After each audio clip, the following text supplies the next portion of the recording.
Hi there, if you're new to the channel, welcome. I'm Anjuli and that is my dog Sadie, and together we are roaming the UK in our 1992 campervan Jezebel.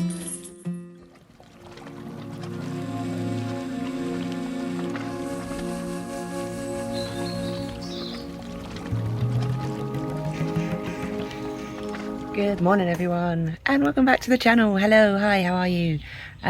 Yes, today, guess where we are?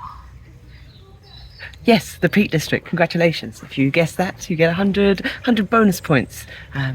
Yes, we are in the Peak District and we are currently near Derwent Dam. I bought a new book the other day and I've decided I'm going to do all of the walks in this book, starting at one and moving my way through them, all these walks. And today we are doing the Fairholmes and Sheepdog Memorial Walk, which starts off at Fairholmes car park where I am right now. It's £6 to park all day here, £3.50 for 2 hours. I did buy the full day parking mainly, even though it says that their walk is an hour. I know that I get lost a lot, so if I'm out for longer than that, at least I know that I've paid all of my parking up front. But yeah, if you're only going for a couple of hours, then you can do that. Here's Sadie. She's completely unsure if she's coming out of the van today. I tried to get her into the van and that was a joy unto itself.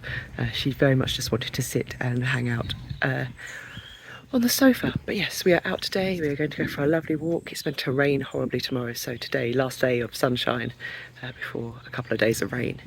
And I'm really looking forward to this. I've driven past here a couple of times, the reservoirs and the dams, and made like a mental note to go to them. So today,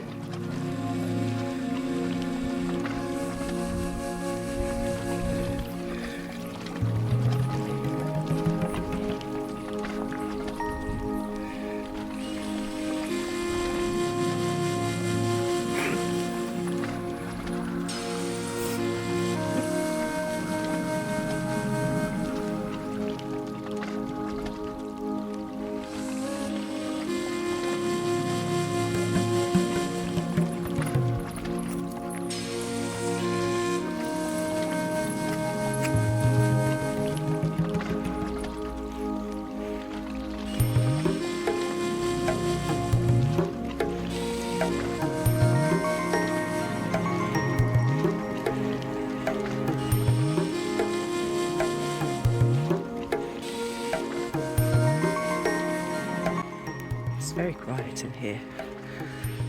The path that it tells you to take in the book is different from all of the sort of better signposted ones straight outside the visitor centre. So you leave the visitor centre, instead of taking a right like all the signs tell you to, you take a left. And then there's a little gate that says walk-in only and Lockerbrook. So you take that gate there. And then it takes you out into all of this.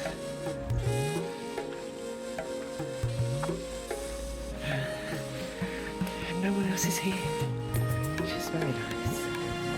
All the kids and the bikes and things have all gone different way to me. Me and Sadie have this path to ourselves. All you can hear is the birds and a little bit of the brook bubbling along.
Derwent Reservoir was used during the Second World War as a practice target during the training for the Dambuster raids by the RAF's 617 Squadron.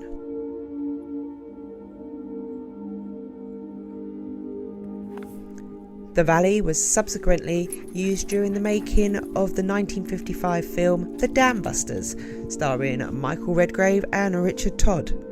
I haven't seen it. Is it any good?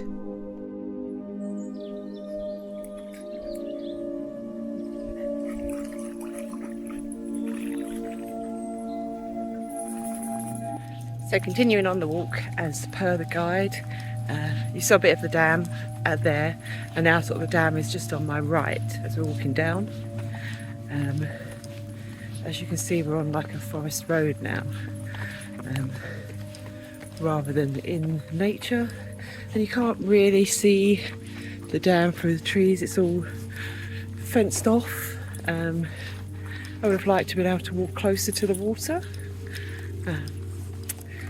Maybe as we get further up there'll be an opportunity to do so.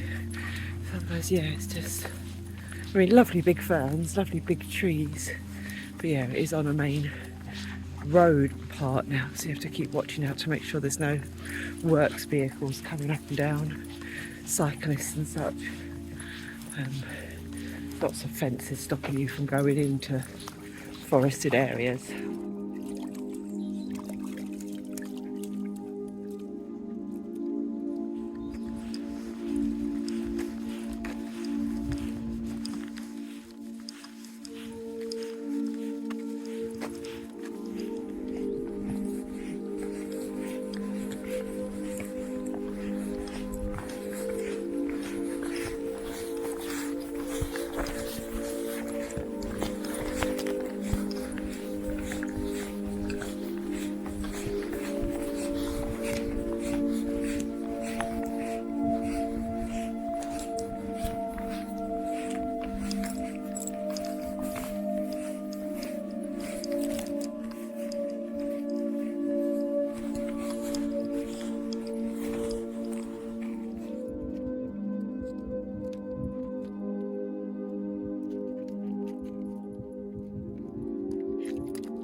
Derwent Dam was created by a community of workers who lived, schooled and socialised in the tin town of Birchenley.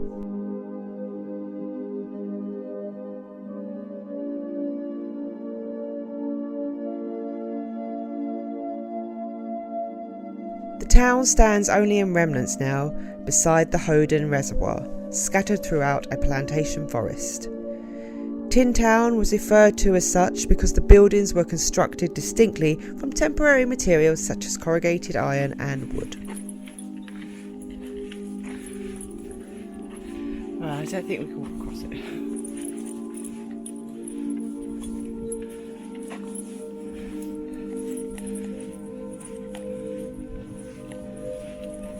This community was purpose-built for the navvies and their families employed to work on the dams. When the village construction began, the Derwent was a narrow body of water. In March 1901, it was little more than 20 yards wide.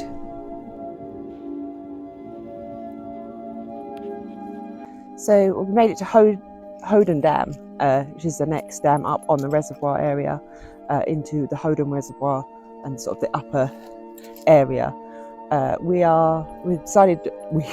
I've decided for both me and Sadie that we're not going to carry on and go around in a big full circle. We're going to turn back here and start making our way back towards the route that we were meant to be on, to see the Sheepdog Memorial and some other memorials that we missed because we just got carried away and carried on walking.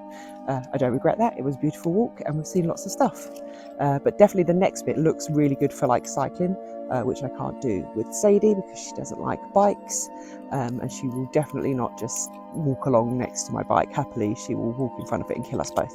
So yeah, we're going to sit here and enjoy the scenery for a moment, and then we're going to head back the way we came and go see the stuff that we missed before doing a loop back to the van. But yeah, the weather has held out and it's been very lovely. As you can see, it's very sunny, blue skies everywhere, and yeah, this area is very lovely, very quiet today, which has been amazing. Definitely needed just to get out in nature in the quiet and just clear my head. So yes, definitely recommend this walk to anyone going along, and I'll of course put more details in the video. And also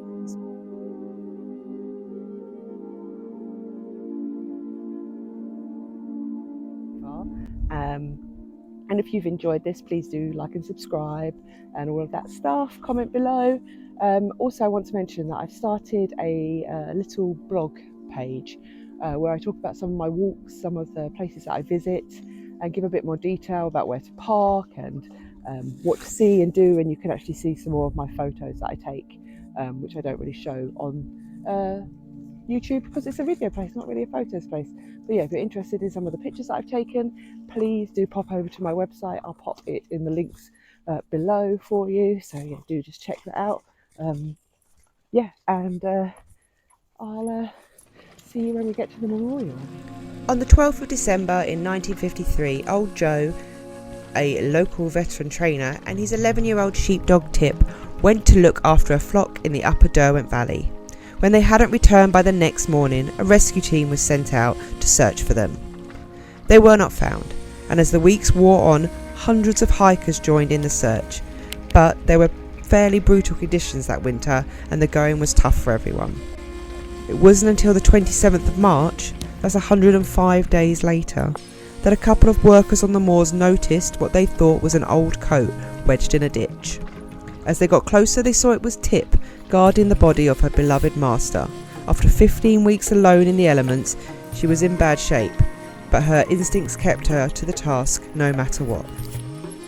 Tip made it back to be honoured with the bronze medal of the Canine Defence League and lived out her last months in comfort.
District. Yeah, there's so much cool stuff around here that you wouldn't even know about, and a lot of locals don't even know about that place.